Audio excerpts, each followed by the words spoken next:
Hey everyone, Tactics here, going over another one of my high key VODs, this time with a plus 20 Plaguefall. Just like with my other commentary videos, I'll be showing off the route that we used, and in this case it makes decent use of the Plague Borers in the dungeon, and I'll also be critiquing my own play as a Guardian Druid, as well as giving you guys some tips and tricks that we use to time these on higher key levels. Remember, if you enjoyed this video, make sure to like and subscribe to support the channel, and let's hop into it. Now, I will give you guys the disclaimer that we do scuff this route a little bit. It's the first time we ever actually tried this route, but despite making some mistakes, it actually goes quite well. So we actually shroud this. Don't worry about these fungal storms here. I think you might be able to invis-pod if you have speed. You might be a little slow. I'm not 100% sure. We have the rogue, so we use shroud. But yeah, those fungal storms aren't real, so don't worry about them. You can walk right by them. First we go for the slime pulls. Depending on affixes, you might need to pull these half at a time. That's going to be affix dependent. Here we had Spiteful, so yeah, as you can see, we are getting quite a bit of little bit of lag there, and then it's just a bunch of Spitefuls that we just run away from. Don't ever waste your time if you can't help it killing Spitefuls. Anytime you can just run through a pack and avoid them, very, very good. Saves you a decent amount of time. Obviously, sometimes that's not the case with certain dungeons, like sometimes mists, sometimes spires. It just depends, but anytime you can avoid them is great. So we're pulling this one Plague Belcher, and we're just dragging him all the way past the boss. You can see the slimes have to run a long ways before they can get to him, so we're not too worried about them hitting the little dude. Use knockbacks here. Yeah. And so we were a little slow, so ideally we get this red padding, the 2-pat here, but we were a little slow, so we're here like, what are we doing? Because again, unfamiliar with this route, and we end up deciding just to pull the 2 Plague Borers, and these 2 we're dragging all the way back to the first boss. We're going to use them on the first boss. The reason we're doing this so quickly, we want to just pull the boss, is because Bloodlust timings. We just want to get Bloodlust on cooldown. You don't really need the first Pride at all for this boss. So we're just killing these Plague Borers a little bit. They'll explode. I believe it's 30% maybe? Yeah, I think it's 30%. And so we now pull the boss. We lust. We get them down to 30%. And then they'll start to blow up. Just make sure everyone is outside of that circle. And yeah, the boss just takes a ton of damage from the dot that they apply. Yeah, look at them just go down all the way past 50%. Yeah. So that deals a ton of damage to the boss, and that is why you do that. I just roots. Our group comp isn't great at CC, so I just single target roots the big ad, and then I AoE roots. We do have blind. We weren't sure how long this was going to take, and so we normally just save blind to refresh after the roots goes off. But it turns out we didn't actually need it because we don't actually get a second spawn with using the 2 Plague Borers on this boss. So we could just use a blind on that next time. He blinds it now, yeah, but yeah, so that boss goes extremely quickly when you bring those 2 Plague Borers over.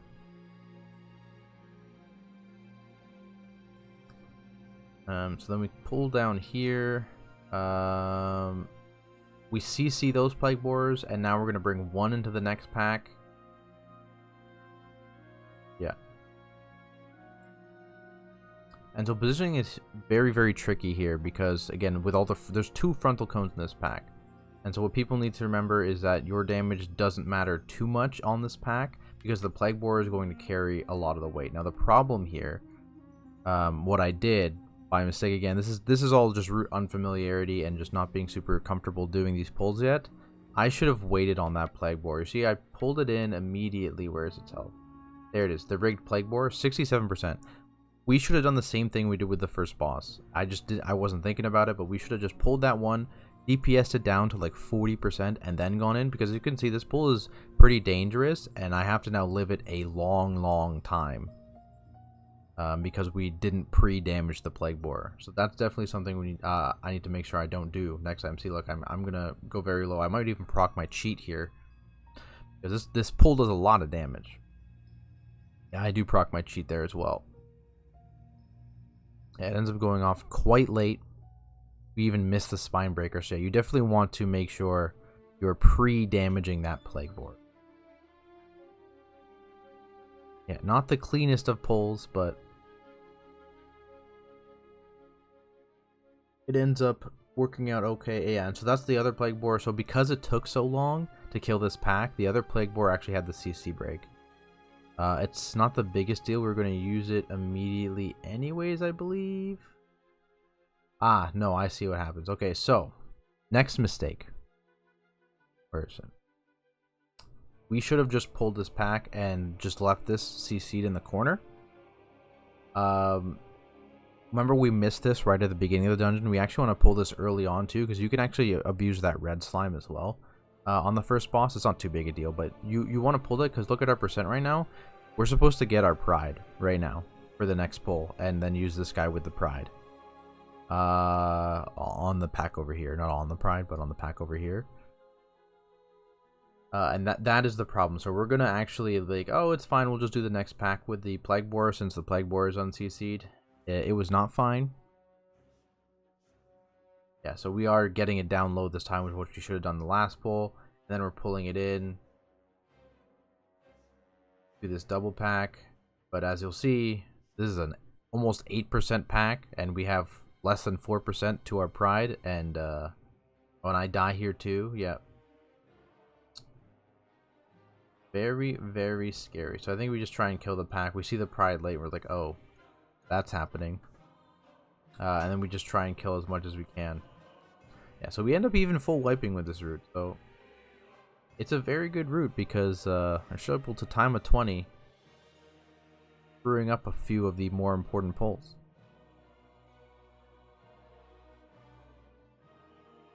So at this point we do have Shroud back, so we're okay. We're just going to re-shroud this whole intro area.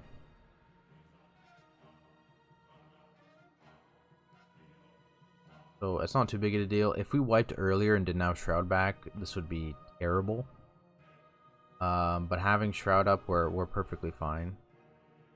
Yeah, also note we did skip the other Plague Belcher on this platform, by the way. You always pull the close one, and then you just use that half of the platform. Yeah, and so now we have the Pride up. And like half this stuff up. I think ideally you would probably skip this pride with invis pots, just because it doesn't really do much for you because you're abusing the Plague Boars anyways. And anytime you're abusing the Plague Boars, individual people's damage doesn't really matter. You just care about your positioning to make sure you're not getting one shot by like frontal cleaves. Or you're stopping those abilities like the Corroded Claws there. Or the actual Plague Boar abilities. Those can also be stopped. Not interrupted, but stopped. And that's also something we could definitely improve on. Making sure we're stopping all of those. Because they're a pretty big tank hit and slow as well.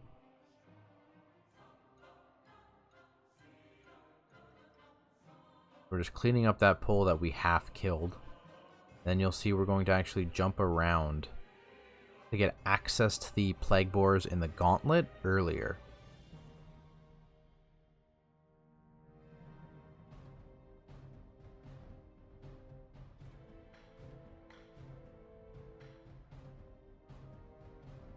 Alright, here we go all the way up here.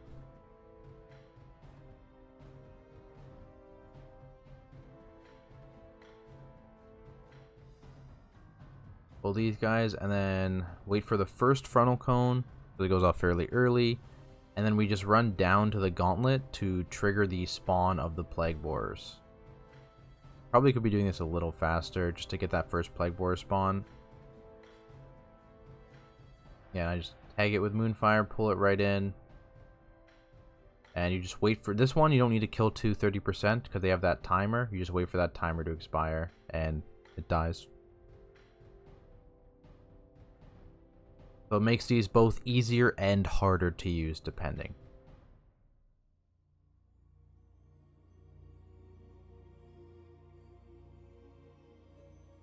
Yeah, so like this one, I tried to pull it in. I pulled it in a little bit too early and it detonated behind the group. So what I need to do is pull the group first, actually, and then pull the Plague Boar.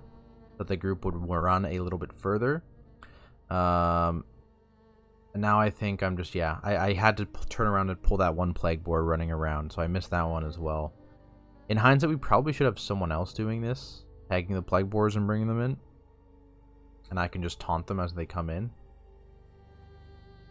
But yeah, it's definitely doable for me as well. It's just, I need to make sure I'm aware of it. And this was, again, the first time we actually did this pull. Oh yeah, I think we had one of the plague boars spawn this tentacle. If you pull it too close to the tentacles, they will spawn them up as well, so be careful with that. But we have to kill this, then we're going to backtrack after, I believe, and finish. We have to do a little bit more trash back there.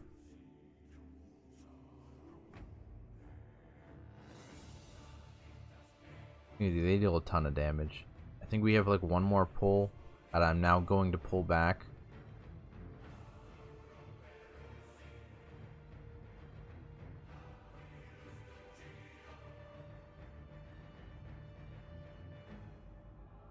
Yeah, again, not too great timings on the plague boards. You can see they just detonated now, so I have to wait a decent amount of time before the next set. And it's coming back. Grab it.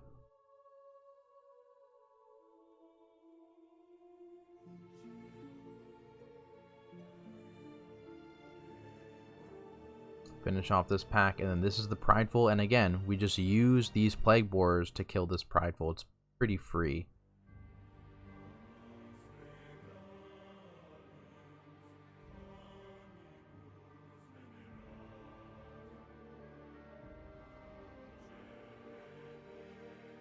Oh yeah, so I get clipped by it there. That's an accident.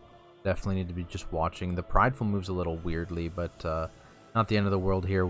The Plague Boar damage just does so much to the Pride that it just dies with the double Plague Boar. But obviously, yeah, as the tank, if you stand in that, you're also dead. So learning the route a bit. I think we need to pull 3 tentacles in here for percent. So we pull this one and the one directly to our left because we've already pulled the one at the start.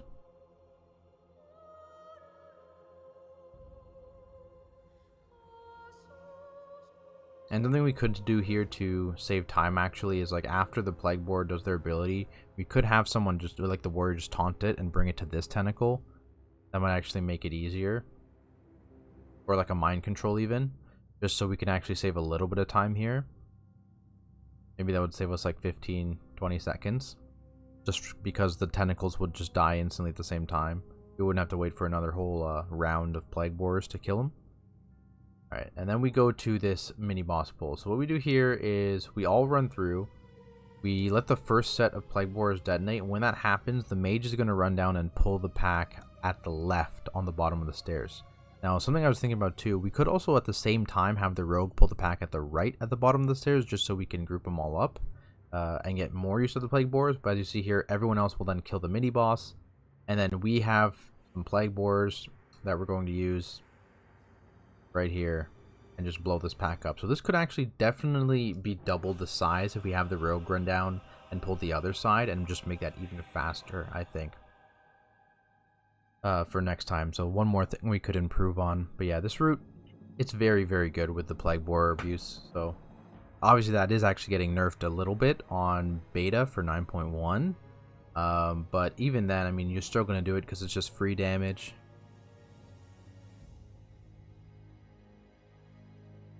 Finishing off these guys, we're going to have a Pride before the boss. You can take into the boss. And obviously we do have Lust up now because we wiped. But even if we hadn't wiped, we would be getting Lust up shortly before this boss.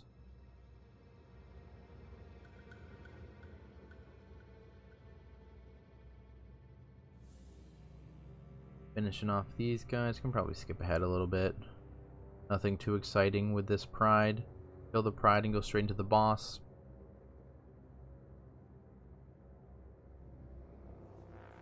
This boss is fairly straightforward. We do a little bit of a cheese on the purple slime, so we never have to kill them, which you'll see here.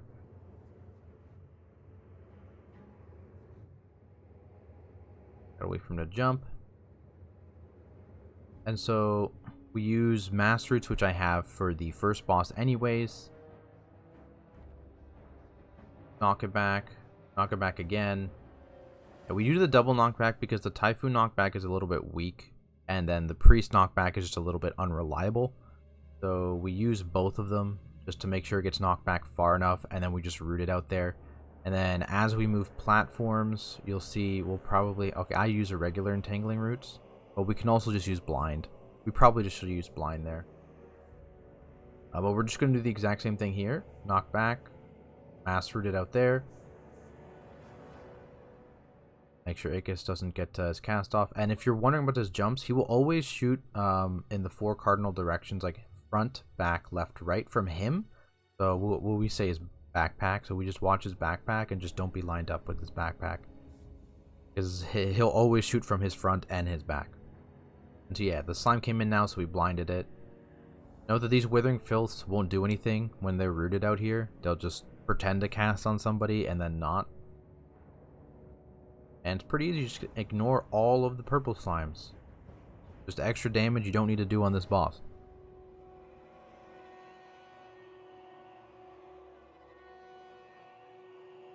Moving through, got a fairly easy pull here, followed by a bigger, a little bit more difficult pull.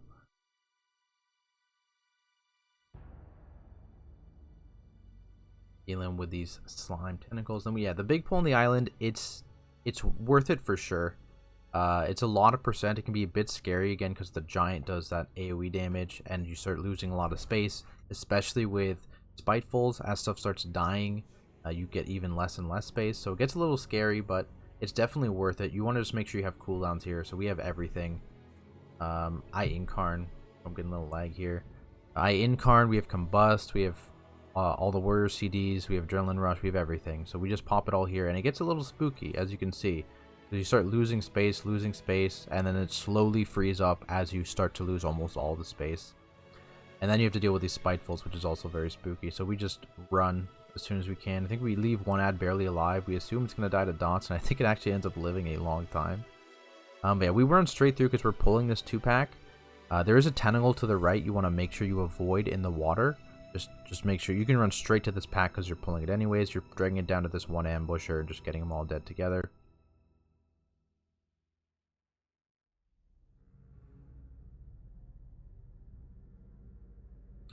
For these ambushers, as you see here, you usually don't want to interrupt. We are pretty heavy melee, right? We have 2 melee DPS.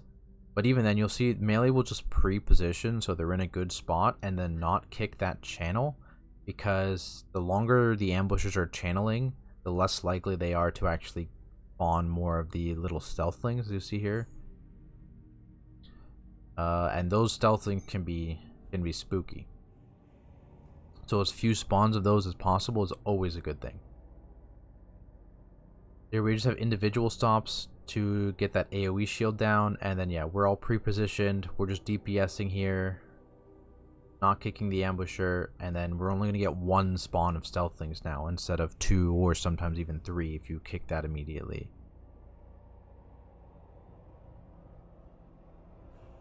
Finishing this stuff off, we go into the next pull, and then that does give us a pride again for this 3rd boss.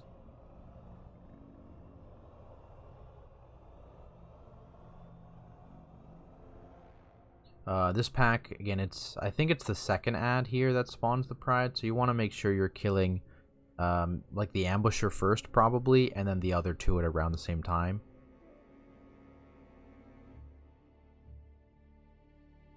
Just so you spawn your pride fairly evenly. And we don't skip this pride. I feel like the only skippable pride in this dungeon you really care about is the 20% and then of course the 100%. The other ones in the middle, like the 40%, you could skip it, but also it dies so quickly that it's probably worth killing. Just because you're using the Plague Borers to kill it. But also, I mean, I could see people skipping it as well. I mean, it's not like it's a terribly great pride. It doesn't really do much for you anyways. But it dies fairly quickly. The 60% helps you with the 3rd boss, or 2nd boss, sorry. 80% helps you with 3rd boss. The 100% we do use for the last boss, but it's actually perfectly viable to Invispot skip it as well. Yeah, we just bring that pride into this 3rd boss. The mirror images trick no longer works to pull everything out, so we have to do everything a little bit more manually.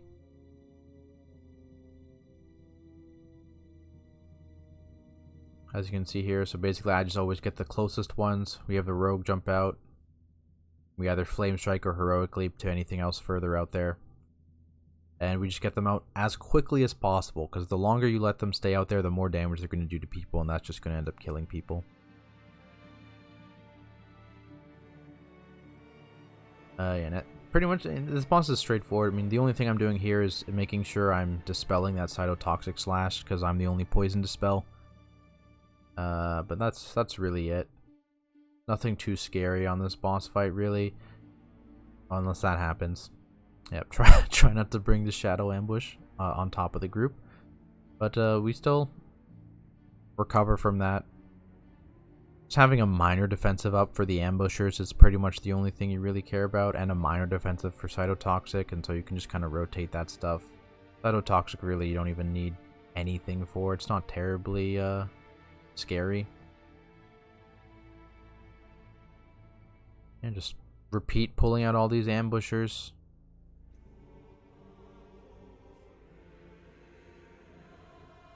Not too much to talk about here. We can fast forward a little bit to jumping down. There we go.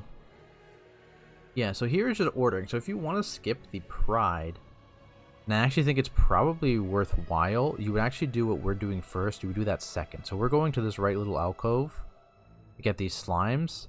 And yeah, I would now actually consider doing these second, not doing these first, and just backtracking to them, because the red slime, it doesn't move very well anyways. And this pull gets very dangerous because we're pulling this on top of the first stuff. So again, the purple circle, no one can be near the tank. You want to kick the red slime because they don't move very well. But you also want to kick the rot marrow slime because, as you see, if you're near it, everyone is going to get debuffs if you're near it. So we're pulling this down to the steps here, and we're AoEing them here.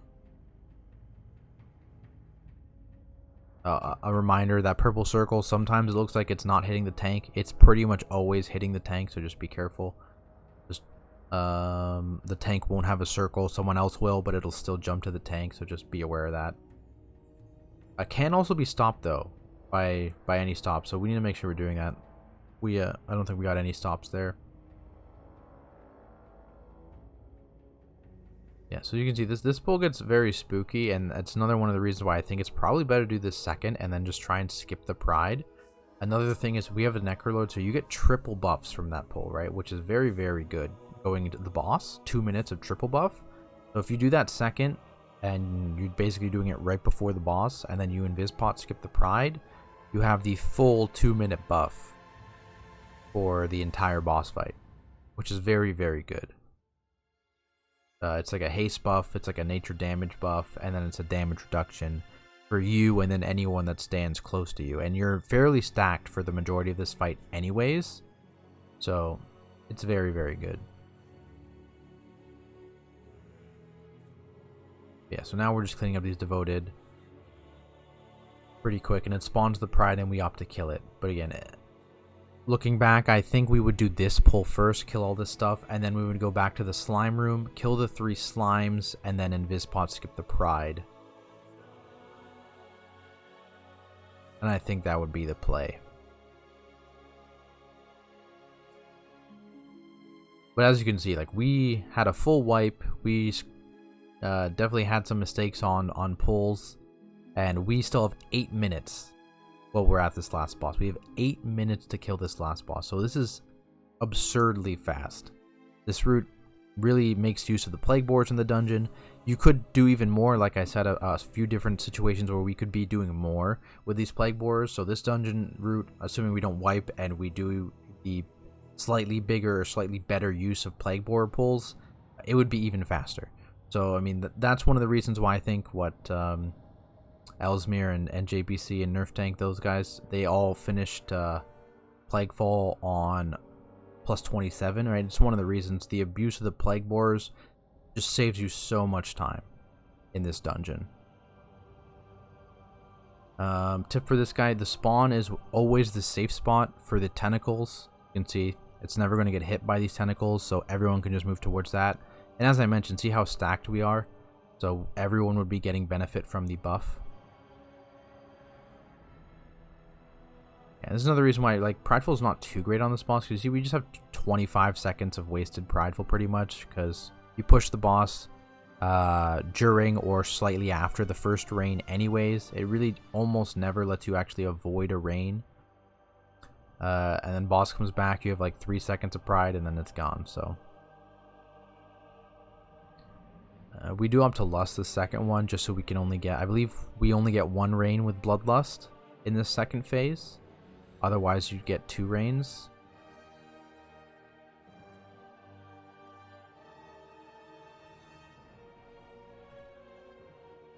So we end up pushing pretty quick as well, yeah.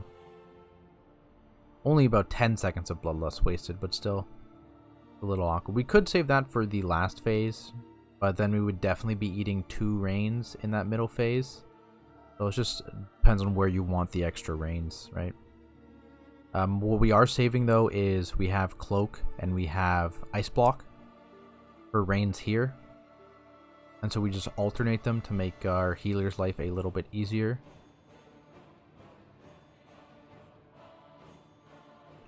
Yeah, this phase gets a little bit hectic.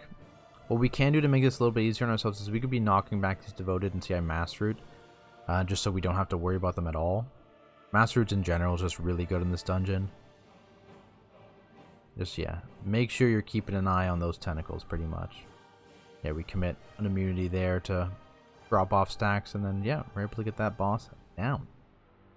But yeah, that wraps up the video, guys. As always, if you have any questions regarding the route, Guardian Druid, or even just tanking in general, feel free to leave a comment below or drop by my Twitch at Tactics and ask me there, and I'll do my best to answer. Also, if you learned something, guys, make sure to like and subscribe to be notified when I post more Warcraft content like it. That's all I've got, though. Thank you all so much for watching, and I will see you in the next video.